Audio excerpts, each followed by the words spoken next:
Na-miss ko to, na-miss ko to, na-miss ko to. Feels so good to be back. Ewan, hindi ko rin maintindihan kung ano meron dito sa Ternate. Bakit hindi ako nagsasama pumunta dito? Dito ulit tayo, can't believe it. Morning po. Ano pong page nyo, ma'am? Eto po, sir, oh. Sticker. Thank you, thank you. Ay!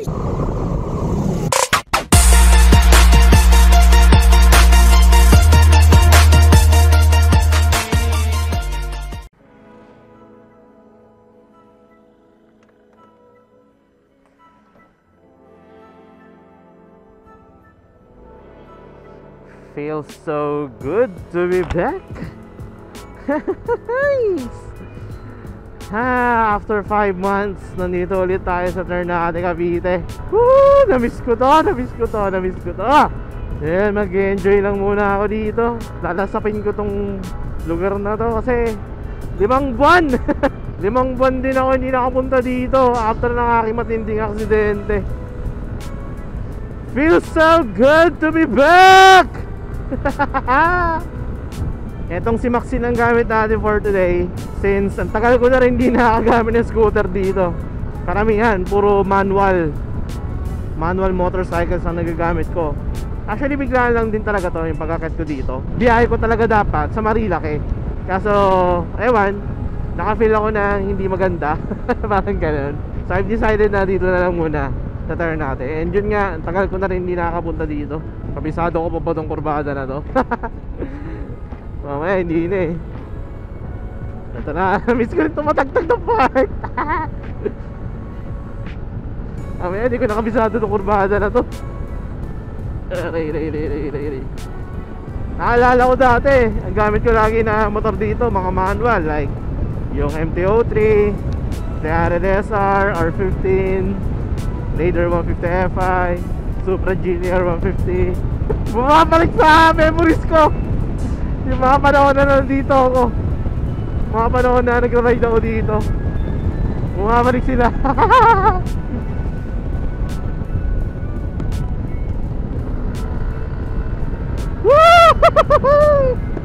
Ewan, hindi ko rin maintindihan kung ano meron dito sa Ternate.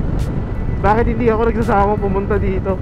At sinabi ko rin sa sarili ko yon na once na gumaling na ako, unang ride na gagawin ko pumunta dito sa Ternate.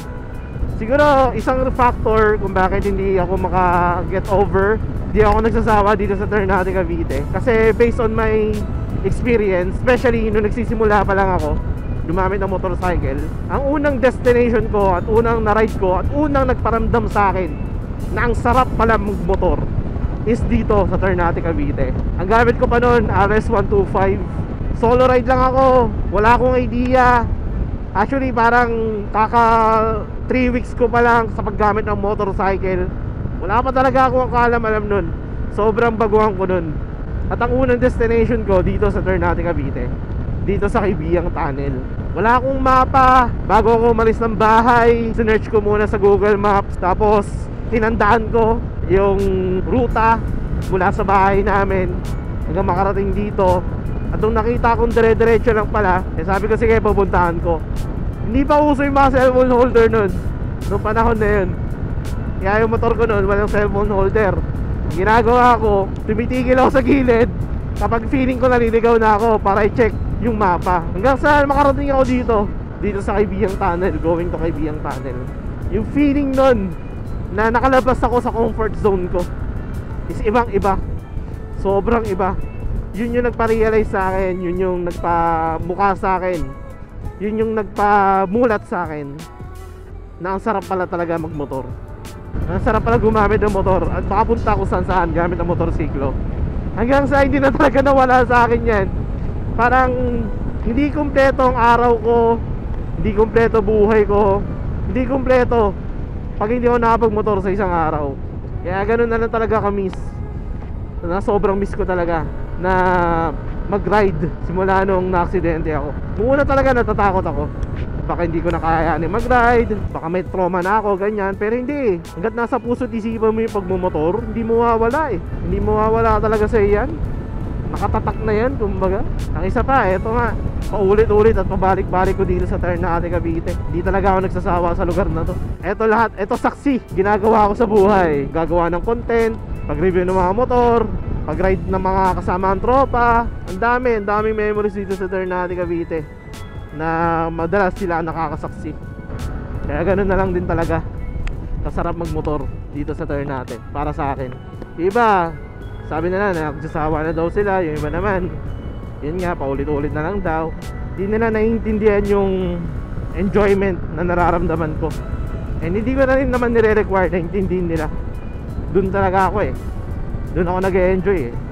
Hindi ko na kailangan i-explain pa yun. Ito na yung wrong turn. Namiss ko dito sa wrong turn ah. Minsan may mga namimitik dito eh. Uy, may mga ginagawang kalsada ngayon ah. Okay, hinay-hinay muna tayo. Eto na, Kabiyang Tunnel.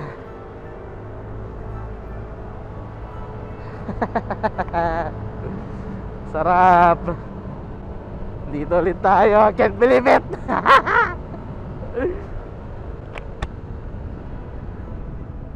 Dito yata sabi na pwede mag-picture. Sana pwede mag-picture dito. Oh, hindi, may mga tao rin eh. Pero okay lang. Wala naman. Ay, hindi, ito yata dito sa loob. Pwede na tayong picture dun. Papasok dun sa loob. Yeah. O, di ba may spot? Yeah.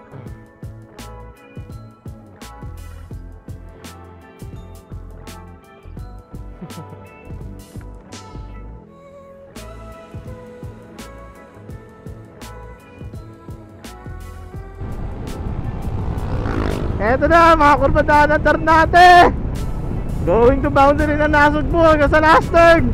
Let's go guys!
Sarap! Woo! Ang sarap mo! Guys, grabe guys. Sobrang na-miss ko tong part na to. Kabisado ko pa rin pala. Tapos, ewan, alam mo yun, yung parang akala ko maninibago ko, akala ko may hirapan ako, akala ko kakabahan ako. Pero, ewan, nakafeel ako ng parang I belong. Parang ganun. I belong to this place. Kumbaga, nakukuha ko pa rin yung tamang pasok ng kurbada. Nakukuha ko pa rin yung tamang pacing. Nakukuha ko pa rin yung tamang cornering dito sa lugar na to. Pwede na bang kumain dun sa may Pearl Cuisine. Pero dun muna ako sa kabila kakain. Tapos gusto ko rin parang mag-lomi-lomi muna. Ayun guys, kain lang tayo. Nasabing ko muna rin etong lugar na to. 3 hours later. Morning po. Ano pong page nyo, ma'am? Chassis V. May sticker po kayo? Pwede mo makahingi. Chassis B po. Okay. Kayo po pala yung ano, sikat na ano. Ay, bibigay rin po ako sa inyo, ma'am. Ito po. Bukas po may event dyan. Shit na.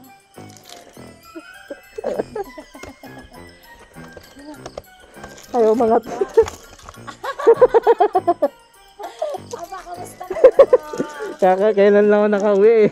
Ito mama. Magano ma'am. Naka-live ka. Huwag mo na sabihin sa kanila. Kumaan ba kayo kanina? Okay. Naghihintay nga lang din ako. Sige po ma'am. Magkano po muna ako sa taas. Ingat po. Sige po. Salamat po. Na-prank natin si Ma'am Chassis. Hindi ako nakilala. Success! Yung ano natin, yung prank natin kay Ma'am Chassis. Hindi tayo nagpakilala sa kanya. Ayan, si Ma'am Chassis, isa sa mga namimitik dito sa Ternate. Madalas na pwesto niya dun sa dulo ng, yung tinatawag nilang last turn. Dulo na yon, kumbaga, netong Ternate Nasugbu Highway. Moments later. Morning po! Morning, sir. 360. Hi. Pwede po malaman mga page nyo? Ito, sir. Sir, nakaon yan. Oh, naka-on po. Shower out! Hello po! Sir, papicturean na lang, sir. Sige po, wala ka pong sticker, sir. Wala, ubos na Okay, rin. for moto. Okay. Yeah, Ikaw po, for- sir. Ay, nasa camera naman yan, sir. Okay, okay. Sige, ito na lang. Moto. Mag-shoutout ka dyan. Bigyan ko na lang kayong sticker. 360. Ito po, sir, sticker. Thank you. Ay, si sir pala to eh. Ay, busang alam! Ayan. First time na lang, sir. Gusto! Hindi ko nakilala! Oh! Kilala ko naman, hindi ko pa sinabihan. Sikreto lang kasi. At least ngayon, sir, naka-recover ka. Kaya nga eh. Oo nga. Salamat, salamat. Medyo nabana-bana na. Ito nga, nasakit din eh. Ano, ayaw mo palisin niyan. Hindi, huwag nyo muna sabihin na. Huwag nyo muna i-reveal. Pero bukas pumunta ako. Nagulat ako. Sabi ko kaya pala ganun bumangkin. Sila. Nakita ko na to sa may view deck. Siya pala yung Dumaan. nabibitig ako kanina. Ako ba yun? Oo. Bigat ng camera ko. Kaya wala naman daw siya. Hindi na. Tawa yung tawa. Si Ma'am Chassis kanina nga ako, pinuntahan ko talaga. Kaya nito, di sinabi. Paano, tuloy na ako. Mag-meet na ako. Nang prank lang ako. Salamat, salamat. Ma'am! Thank you po. Ay, sige.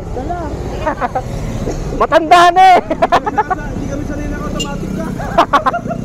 Sige, sige. Salamat. Salamat. Si Jobs TV and Formodo, shoutout sa inyo guys. Na-prank natin sila, hindi tayo nakilala. Actually yun nga, hindi ko talaga nire-reveal na nandito na ako sa Cavite. Si ano sana gusto ko makita eh, si CKR eh. Kaso wala, hindi ko makita si CKR, sayang. Anyway yun, baba na ako guys. Na-enjoy ko lang talaga tong lugar na to. Na-appreciate ko ulit. Wag sana muna nalang i-reveal, kasi possible matagal ko pa ma-upload to. For sure, nasa Bicol ako kapag na-upload ko tong vlog na to. So ganoon pa man guys, focus muna ako sa pagbaba, pagbiyahe. At the same time, kung may makita ulit tayong namimitik, pakilala lang din tayo, mamigay tayong sticker sa kanila.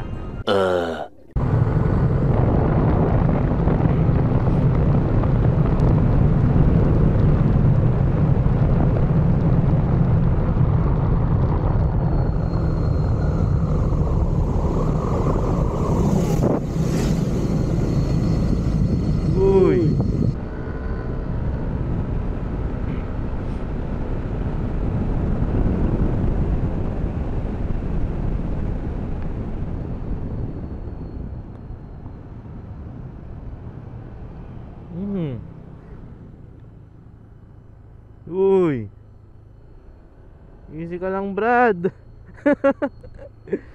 Ba't naman kasi nagka-counterflow sa kurbada? Wala. Nagulat ako dun ah. Easy ka lang, Brad. Sabay ka lang sa pacing ng kasama mo. Hindi yung hiwalay ka. It's either staggered position or one line. Lalo na kung group ride kayo. Kung hindi ka man group ride, wag ka na mag-overtake sa kurbada. Lalo na blind spot yun, may angkas ka pa. Ingat na lang sa susunod pa. Gulat ako dun ah. Loko.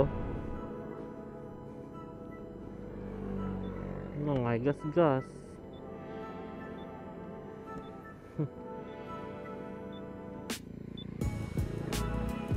Eto na guys, nandito na ako sa baba at pauwi na ako ng bahay namin. Wala na tayong nakitang mga namimitik dun sa turn natin. Kaya I've decided na umuwi na rin. At the same time, may mga gagawin din kasi ako sa bahay. Nag-quickie ride lang naman ako. Ibang feeling talaga kapag yung isang lugar na pinupuntahan mo parang natural na sa'yo. Parang ganun. So yun, shoutout kila Ma'am Chassie V, kay Sir Formoro, and kay Sir Jobsy. Yan, shoutout sa inyo. Sorry kung hindi ako nagpakilala. So I guess dito ko na tatapusin ang vlog. Maraming salamat sa pag-noon, sa pag-like, sa pag-share. Maraming salamat sa pag-comment. Yung drill. Ride safe. Peace out.